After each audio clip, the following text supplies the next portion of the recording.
Cette série sur les actes, l'Église en mouvement, est une série donc très intéressante parce qu'elle nous renseigne sur à quoi, à tout le moins initialement, ressemblait l'Église quand Dieu l'a fondée. Parce que souvent, vous savez, une institution peut déraper, dévier avec les années de son mandat original, mais souvent quand on vient de fonder quelque chose, ça ressemble à ce que ça doit ressembler. Maintenant, évidemment, il y a un peu d'éléments culturels, là, puis historiques qui fait que, vous savez, ici, on a des voitures, électricité, il n'y avait pas ça à l'époque. Donc, il y a des choses qui sont différentes quand même. C'est pas parce que Paul voyageait à pied puis en bateau qu'il faut aller à pied puis en bateau pour voyager d'une ville à l'autre. Mais les principes, vraiment, demeurent les mêmes. Maintenant, je ne vous le cacherai pas, je crois être tombé comme prédicateur ici sur un des passages les plus contre-culturels de tout le livre des Actes ce matin. Vous savez, il y a deux genres de passages scandaleux qui nous font réagir dans les Écritures. Le premier, c'est un passage qu'on comprend mal, souvent parce il nous manque des informations. Fait que là, on est scandalisé, mais dans le fond, on n'aurait pas à l'être. Ça, c'est le fun, parce qu'on a comme un rôle de héros. Là, on est la personne qui prend un texte qui était un peu scandaleux, puis on le rend vraiment là, culturellement approprié. Malheureusement ou heureusement, je vous laisse juger, il y a également le deuxième type de passage où on est scandalisé quand on le lit, mais ce n'est pas parce qu'on comprend mal. On comprend exactement ce qu'on a à comprendre. Puis c'est parce que, comme les Écritures disent, Jésus est appelé un bloc, vraiment une pierre angulaire, un objet de scandale. Puis il y a une partie scandaleuse à l'Évangile, une partie qui nous fait réagir parce qu'on ne voudrait pas que Dieu fonctionne de cette manière-là. C'est, je crois, ce genre de passage-là que j'ai ce matin, le passage qu'on le lit, on comprend exactement comment on devrait le comprendre, et on est un peu remué. Et puis bon, moi, mon rôle, c'est d'exposer ce que le texte dit. Oui, de donner des informations culturelles, historiques, également au niveau parfois des langues originales, pour bien comprendre le sens des mots. Mais je peux vous assurer que ceux et celles d'entre vous qui allaient être remués ce matin, ce n'est pas parce que vous comprenez mal le texte ou la culture d'époque, c'est parce que vous le comprenez très bien. Et c'est pour ça que vous allez être scandalisés.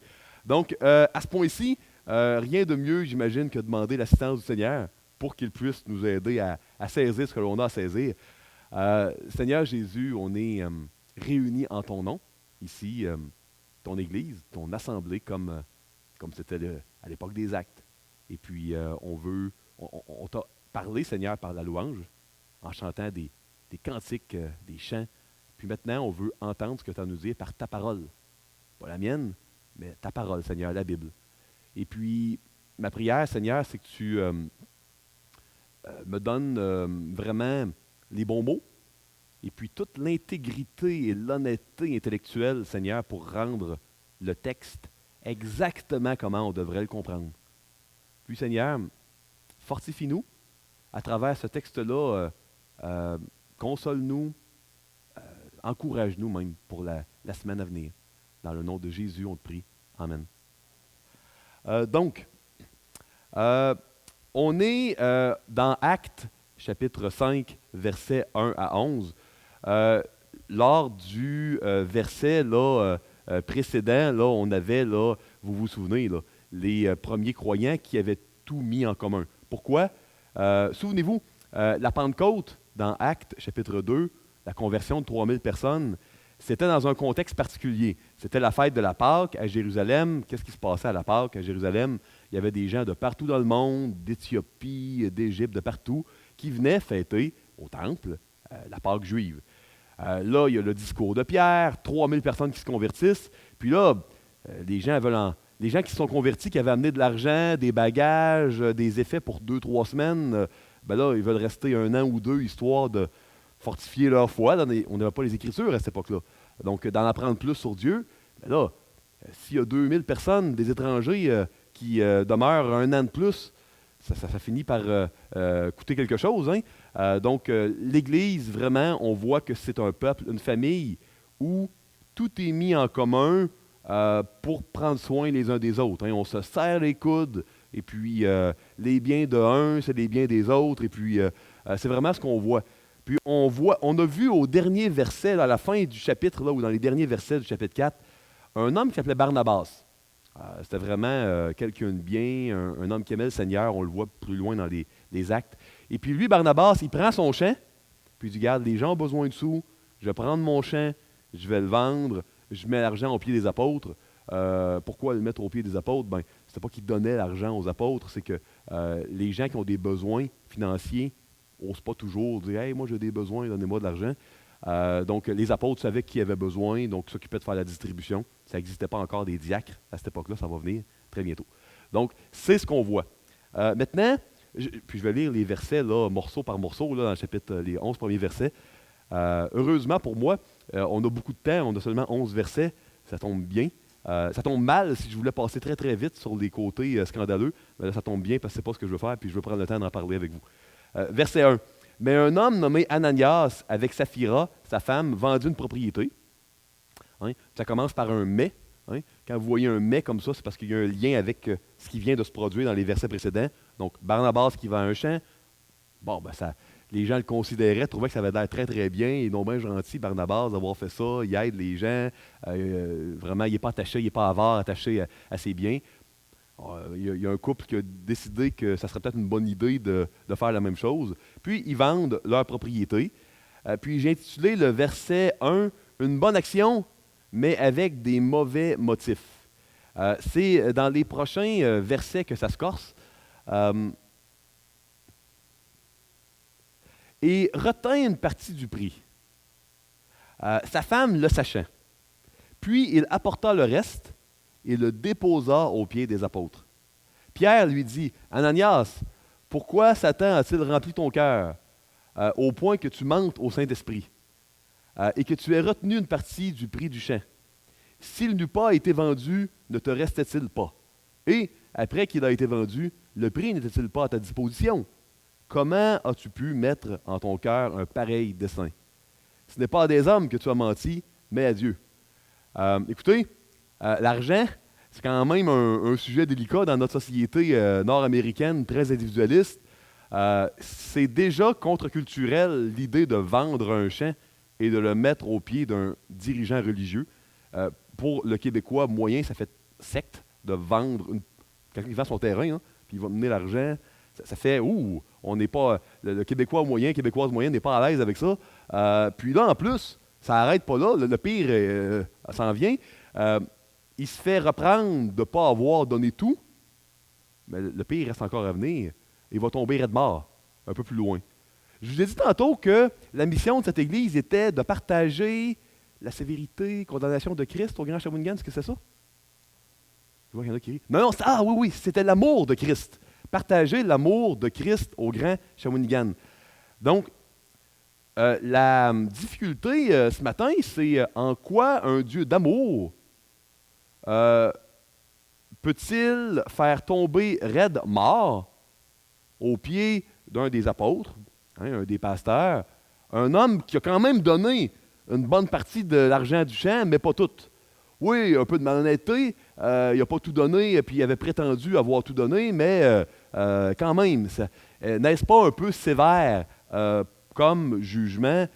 Qu'est-ce qui se passe également à cet endroit-là? Puis aussi, une autre question qu'on peut se poser, est-ce que mentir à un dirigeant religieux, ça veut dire mentir à Dieu? Fait que ça aussi, ça sonne bizarre. Est-ce que vraiment, quand je dis de quoi là, à un pasteur, un apôtre, bon, on sait qu'il n'y a plus d'apôtres, mais à un pasteur, est-ce que c'est comme si je parlais à Dieu? Bon, non, premièrement. Puis permettez-moi de donner quelques explications. Premièrement, il y aurait un élément là, intéressant ici, le mot retint. Okay? C'est un mot spécial. C'est un mot qui était utilisé au 1er siècle, en grec, l'ancien, pour un soldat romain, par exemple, qui, après avoir fait une bataille, bon, on a du butin. Du butin, là, c'est des biens, là, des chevals, des bœufs, toutes sortes de choses qui ont de la valeur à cette époque-là. Donc, puis au lieu de faire comme on devait faire dans l'Empire romain, tous les soldats devaient mettre le butin après la bataille en commun, et puis là, les officiers là, séparaient ça. C'était pas, le soldat ne peut pas en prendre et le garder pour lui. Mais c'est ce mot-là ici. C'est un mot retenir spécial, là, ça veut dire mettre de côté une partie du butin alors que tu n'es pas supposé le mettre de côté, c'est supposé être partagé par un autre. Donc ici, on voit que ce qu'ils ont fait, c'est retenir un morceau, une partie de l'argent qui était supposé appartenir à Dieu. Il y a plusieurs vérités dans ce passage-là qui sont importantes. La première vérité est la suivante. Okay?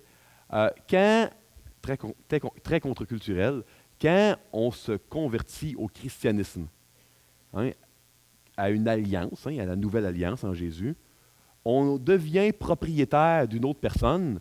Dans le cadre d'une alliance, quand un être humain était propriétaire d'une autre personne, le proprio, là, on l'appelait un seigneur. Un seigneur, c'est un propriétaire de personne. Ça peut-être pas, ça sonne un peu esclavagiste tout ça, là, mais c'est vraiment la signification d'un seigneur, d'une alliance, propriétaire d'une personne. Donc, se convertir au christianisme, c'est devenir les propriétés de Jésus-Christ. C'est un bon propriétaire. On ne pourra pas être entre de meilleures mains. On est en bien meilleures mains dans le christianisme que si on était en nos propres mains, parce qu'il prend soin de nous, etc., et il va nous donner une place de choix dans le monde éternel, dans son royaume. Il va nous donner un nouveau corps qui ne sera pas corruptible. Il nous a adoptés comme ses enfants.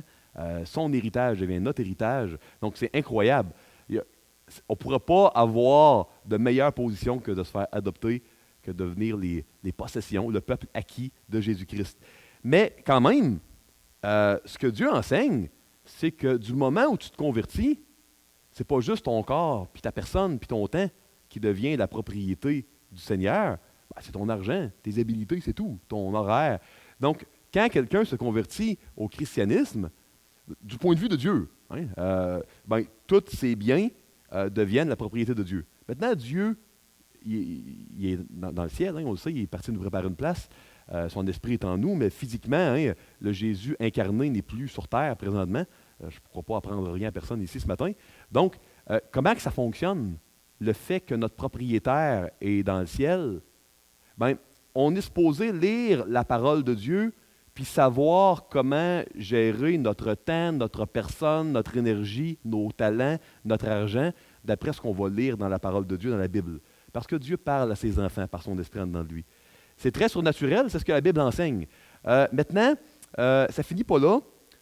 Il y a une analogie très intéressante. On est comparé, nous les croyants, à des intendants.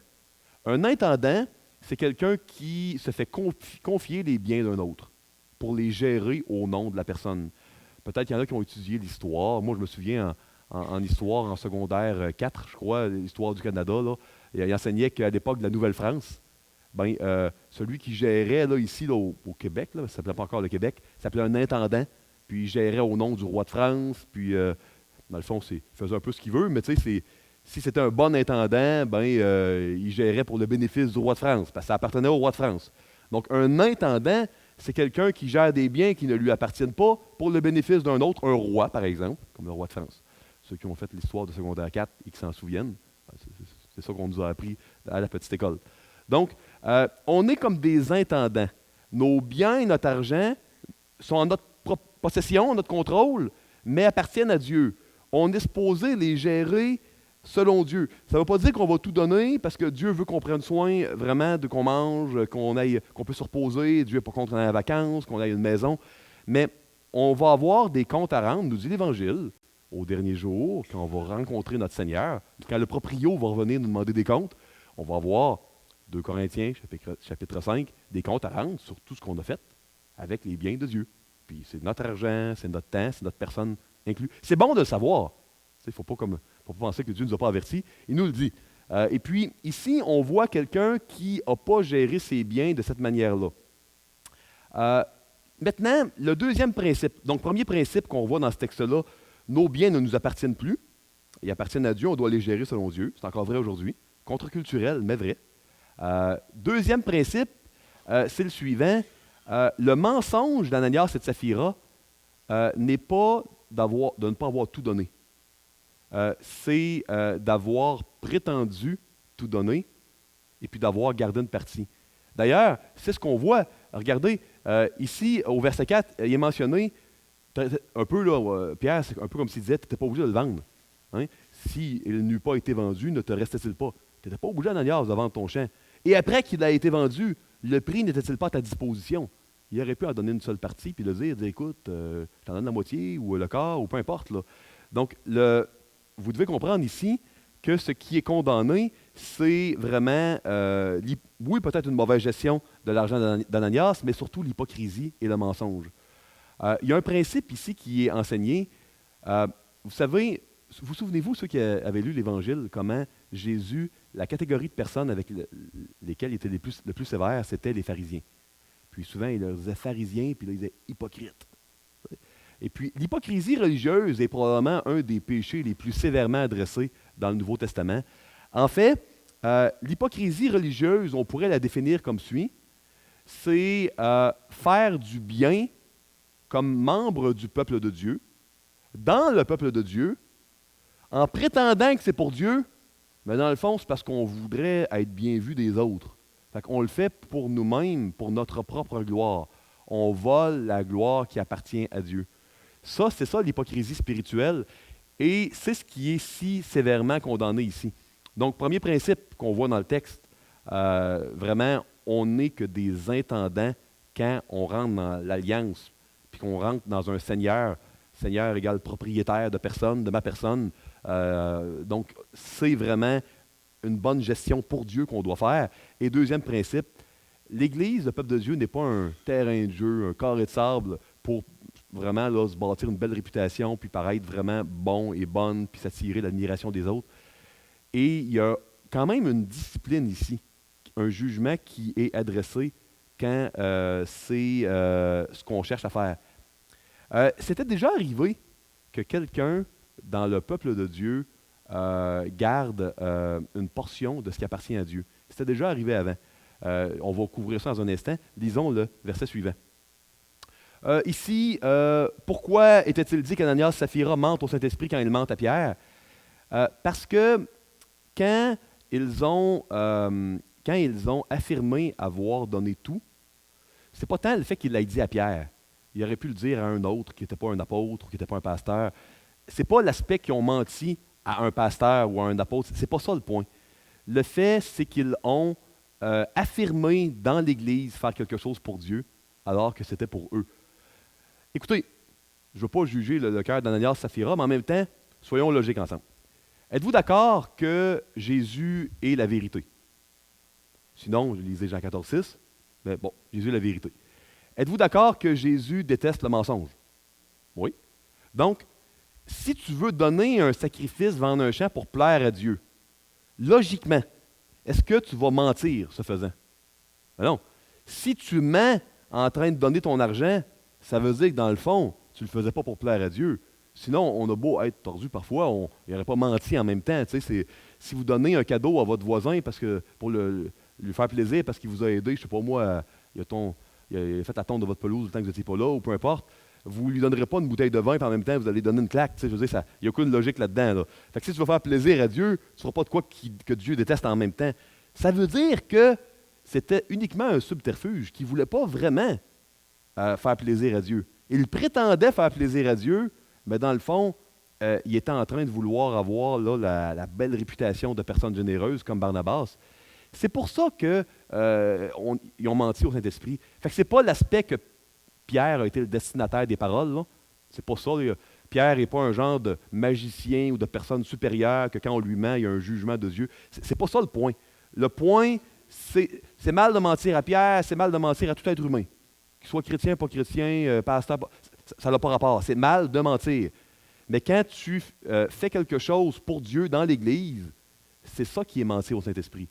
Fait que maintenant, vous devez le comprendre. Pourquoi était-il dit qu'Ananias et Saphira mentent au Saint-Esprit? C'est pas parce qu'ils ont parlé à Pierre, c'est à cause de ce qu'ils ont fait. Ils ont prétendu vouloir plaire à Dieu quand ce n'était pas le cas. Pourquoi le châtiment était si létal? Parce qu'on s'entend-tu que un mensonge, c'est mal, mais ils n'ont pas violé personne, ils n'ont pas tué personne, puis ils tombent raide mort. Là. C'est quand même assez sévère. Écoutez, c'est là que je veux aller avec vous dans un passage. On ne tournera pas, mais je vais vous le résumer. L'histoire se produit dans Josué chapitre 7. Okay? Donc, dans Exode, on a l'établissement de l'Ancienne Alliance. Dieu fait un deal avec le peuple d'Israël pour qu'il soit leurs yeux, que l'Israël soit son peuple et que Dieu soit au milieu du peuple d'Israël. Et puis, ils ont des commandements à respecter. Là, ils finissent par arriver au pays promis. Puis là, Josué fait la conquête de Jéricho, une ville qui était imprenable. Bon, ils font le tour 7 fois. Il y a l'Arche de l'Alliance, le Jourdain s'ouvre, les trompettes. C'est une belle histoire. On n'aura pas vrai d'ailleurs, on n'aura pas le temps de la lire ensemble ce matin.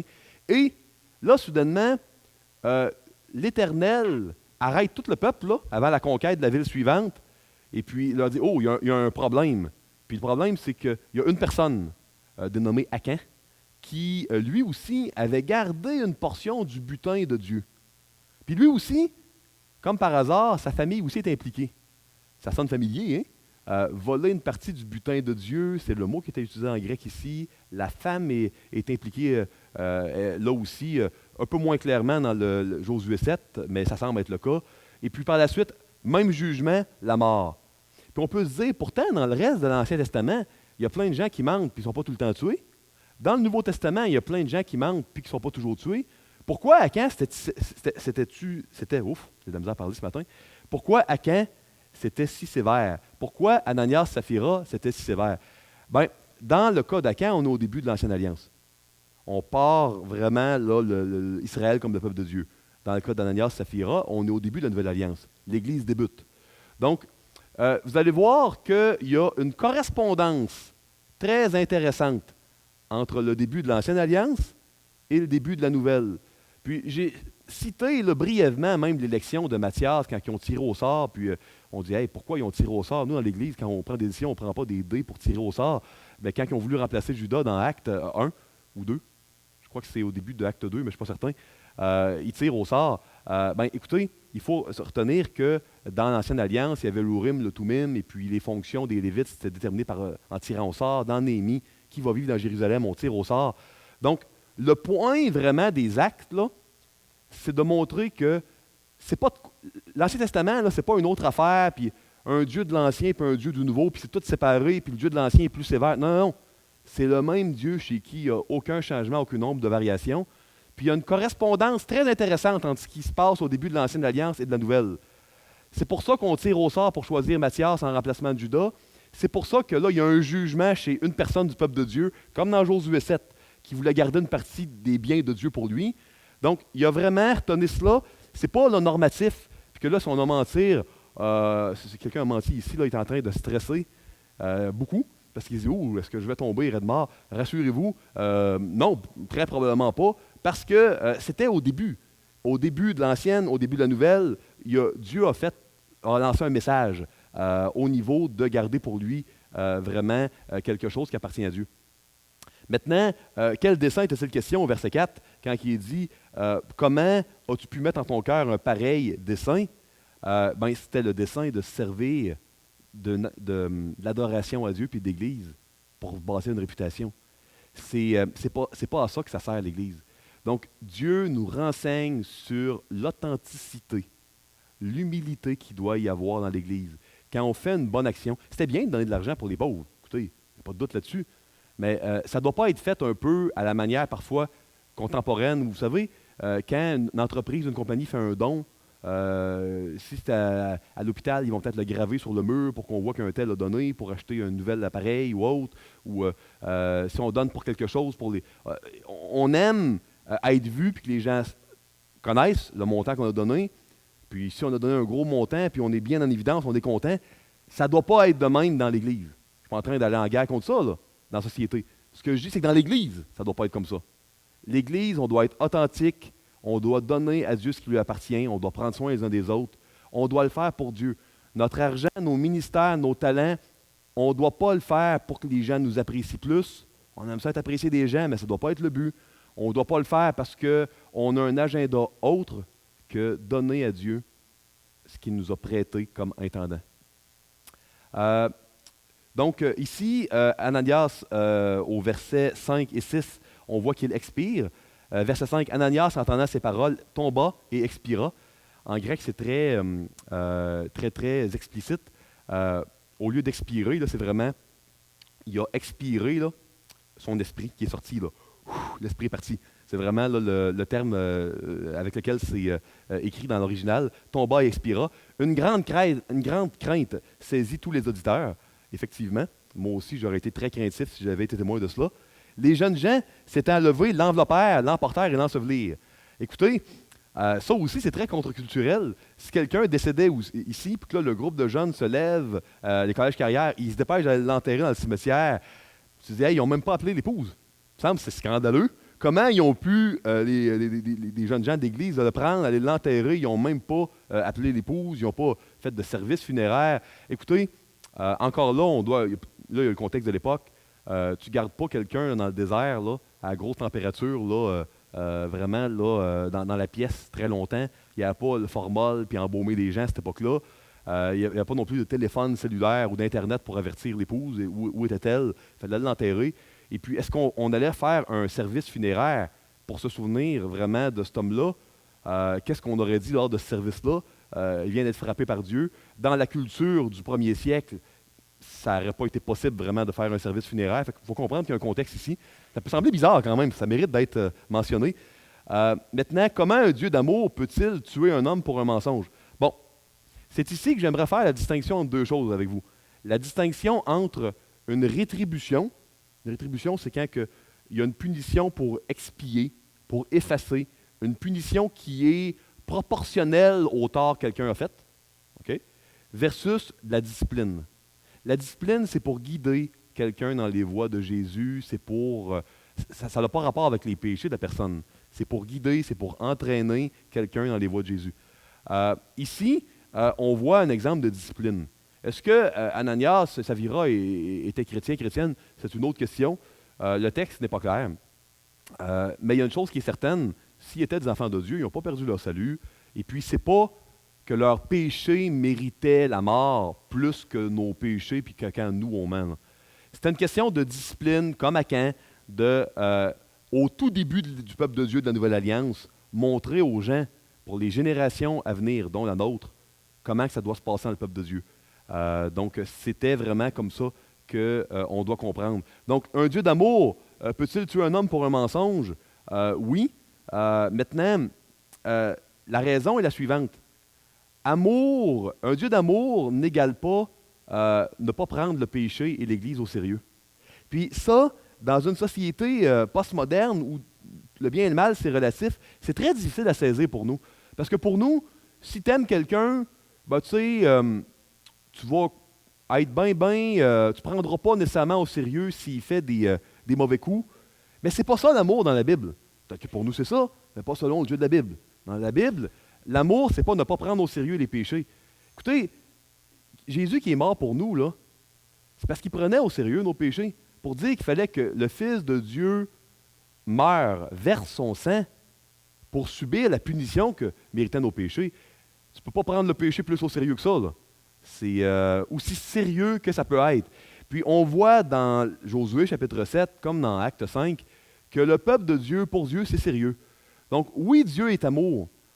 Il nous aime au point là, qu'il a donné son Fils pour nous sauver. Il nous aime au point qu'il est capable de dire que malgré la discipline où des fois Dieu nous ramène sur le droit chemin, il n'y aura plus jamais aucune condamnation pour les croyants, pour ceux qui sont dans Jésus-Christ. Mes péchés passés, présents, futurs, Dieu ne sera plus jamais en colère contre moi. Ça ne veut pas dire que ma conduite, parfois, ne déplaira pas à Dieu. Un croyant peut avoir une conduite qui déplaît à Dieu. D'ailleurs, dans le Nouveau Testament, Paul dit souvent d'avoir aux croyants qu'ils doivent avoir une conduite qui plaît à Dieu. Puis c'est des petites nuances. Comme personne, on va plaire à Dieu pour toujours, à cause de Christ, parce que Dieu voit Christ. On ne méritera plus la condamnation, parce que Christ a été fait pécher à notre place. C'est très fort. Maintenant, on peut avoir une conduite qui déplaît à Dieu, puis il ne faut pas s'attendre à ce qu'il y ait une punition qui est proportionnelle à nos fautes, mais parfois, dans sa souveraineté, Dieu va nous replacer au bon endroit. Et puis, le Dieu d'amour de la Bible, il prend au sérieux son peuple, il prend au sérieux son alliance, il prend au sérieux son amour et le péché, il nous aime. Puis le Dieu d'amour de la Bible, écoutez, il nous demande de prendre au sérieux les mêmes choses que lui. Parce qu'il veut qu'on lui ressemble de plus en plus, puis il dit que dans son royaume éternel, on va être semblable à lui. Donc, ça veut dire que si Dieu nous dit qu'on est comme des intendants, ben c'est comme ça qu'on doit le voir. Si Dieu nous dit qu'on doit prendre au sérieux les motifs de notre cœur pour lesquels on va faire des bonnes choses puis redonner à Dieu, ben, on doit le prendre au sérieux. Donc, il y a deux genres de crainte, vous savez. Je vais en parler dans un instant. Là. Je vais vous lire les versets 7 à 10, puis je vais vous parler un petit peu des deux genres de crainte. Environ 3 heures plus tard, sa femme entra, sans savoir ce qui était arrivé.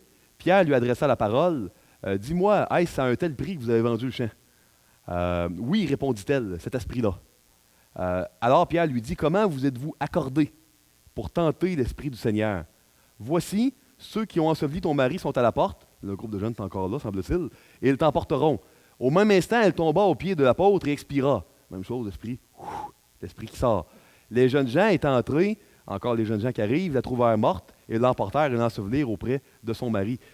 Donc ici, on voit vraiment que de la même manière que Ananias a menti à Pierre, son épouse, qui était complice, a eu le même châtiment qu'Ananias, comme l'épouse d'Acan, dans Josué chapitre 7, a eu le même châtiment qu'Acan. Donc, on a vraiment là un principe ici, à être complice d'un péché contre Dieu. Tout péché est une action, une offense vraiment directement contre Dieu, mais c'est vraiment là dans l'Église, là, tu ne peux pas être plus directement envers Dieu que cela. La complicité, c'est aussi coupable que de commettre la chose. Pourquoi? Parce que Dieu regarde au cœur. Dieu cherche un peuple qui va l'adorer en esprit et en vérité, pas par des actions. Vous savez, Dieu l'a dit dans l'Ancienne Alliance, par la bouche de Samuel à Saül, le Seigneur, là, il cherche l'obéissance bien plus que les sacrifices. Et puis, il nous le dit dans la Nouvelle Alliance, il dit, offrez-vous vraiment là comme des offrandes, comme des sacrifices. On le voit dans Romains 12, 1 et 2, puis c'est au sens vraiment là, figuré, évidemment, dans le sens qu'on doit donner notre meilleur vraiment à Dieu, sachant qu'on lui appartient. Est-ce bon ou mauvais la crainte de Dieu? Parce qu'ici on voit, verset 11, la crainte de Dieu, une grande crainte s'empara de toute l'assemblée. Le mot assemblée ici, en passant, c'est ecclésia, en grec c'est église. Fait qu'on pourrait avoir traduit une crainte s'empara de toute l'église. Ça, c'est le même mot. Dans la version que j'ai utilisée, ils l'ont traduit par assemblée parce que le mot église veut dire assemblée.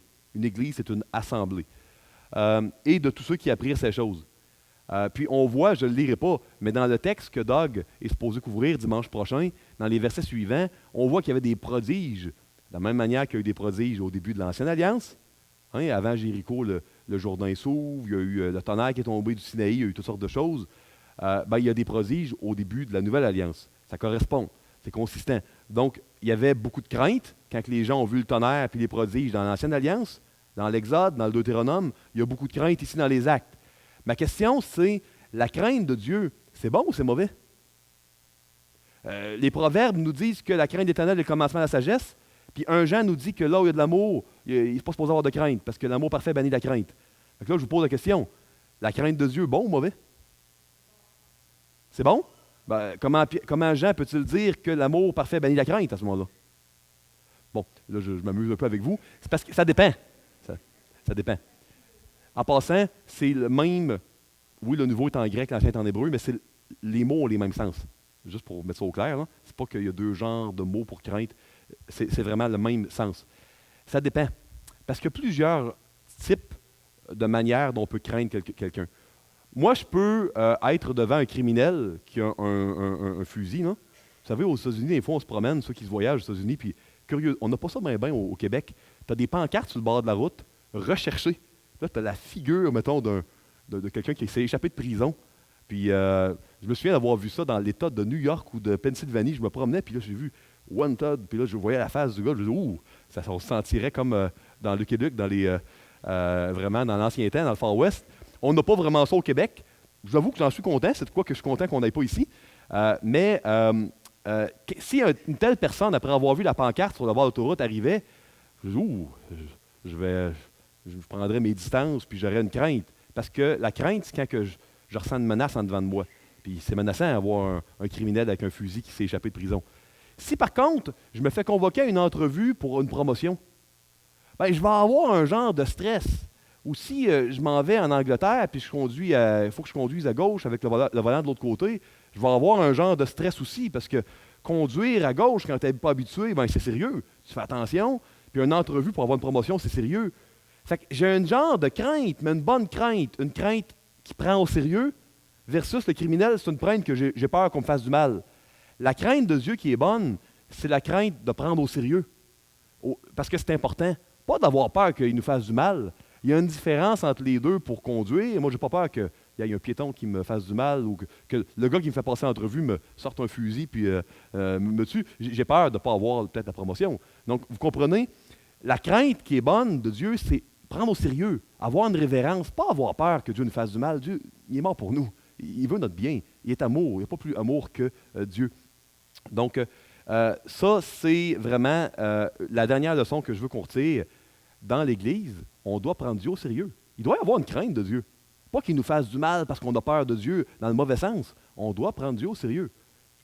J'aimerais vous laisser sur 4 applications. Puis, si le groupe de louanges veut, durant la dernière diapo, s'installer, vous êtes les bienvenus de le faire. Êtes-vous honnête envers Dieu, avec son peuple, dans le cadre de vos relations ici? Quand vous faites quelque chose que vous prétendez être pour Dieu, est-ce que c'est vraiment ce que dans votre cœur vous voulez faire? Est-ce que vous donnez à Dieu dans le but de vous créer une réputation devant les autres? C'est important quand on donne à l'Église. On ne donne pas au pasteur, on ne donne pas à l'Église, on donne à Dieu. C'est important de s'en souvenir. C'est une des leçons du texte de ce matin. Est-ce que vous gérez comme un intendant ou un propriétaire les biens que vous avez, en disant c'est à moi, je fais ce que je veux avec, mon temps c'est à moi, mon argent c'est à moi, ou est-ce que ça m'a été prêté par Dieu? Puis comme la parabole dans l'Évangile, je vais un jour devoir rendre des comptes. Puis je vais rajouter ici, est-ce que vous vous impliquez dans le peuple de Dieu comme des bénévoles ou comme des serviteurs de Dieu? Vous savez, un bénévole, ça ne doit rien à personne, puis on lui doit une fleur quand il vient nous aider. Un serviteur, ça doit obéissance à son maître. Des bénévoles, ici à l'Église, est-ce que moi je suis un bénévole ou je suis un serviteur? 4, on a besoin de se rappeler qu'on a un sauveur. Un sauveur qui, cette punition-là que les menteurs méritent, qu'il l'a subie à notre place. Pour que nous, on n'ait pas à subir le même sort qu'Ananias. Vous savez, Ananias, c'était une exception. C'était de la discipline. C'était pas parce que le châtiment n'était pas parce que son crime méritait cela. On mériterait toute la mort. Puis la raison pour laquelle c'est une exception, on n'est pas tous morts, c'est parce qu'il y a quelqu'un qui a subi le châtiment qu'on mérite. C'est pour ça que Ananias, c'est une exception puis Akan aussi. Parce que le châtiment des menteurs, des hypocrites, Jésus l'a subi à notre place sur la croix. Puis on a besoin de se rappeler cela. Puis pour finir, on a besoin de... On ne peut pas être généreux puis traiter nos biens puis les gérer comme si ça appartenait à Dieu si on ne se rappelle pas que notre héritage avec Dieu est infini. Si on sait que notre héritage est infini et éternel, c'est plus facile d'être généreux et puis d'être détaché de nos biens ici-bas. Parce qu'on sait que nos biens ici-bas sont temporaires et puis qu'un jour, là, ils ne nous serviront plus à rien. Que le Seigneur vous bénisse tous et toutes richement cette semaine, puis qu'il puisse vous rappeler, oui, le sérieux du Seigneur, mais également son amour et sa grâce. Amen.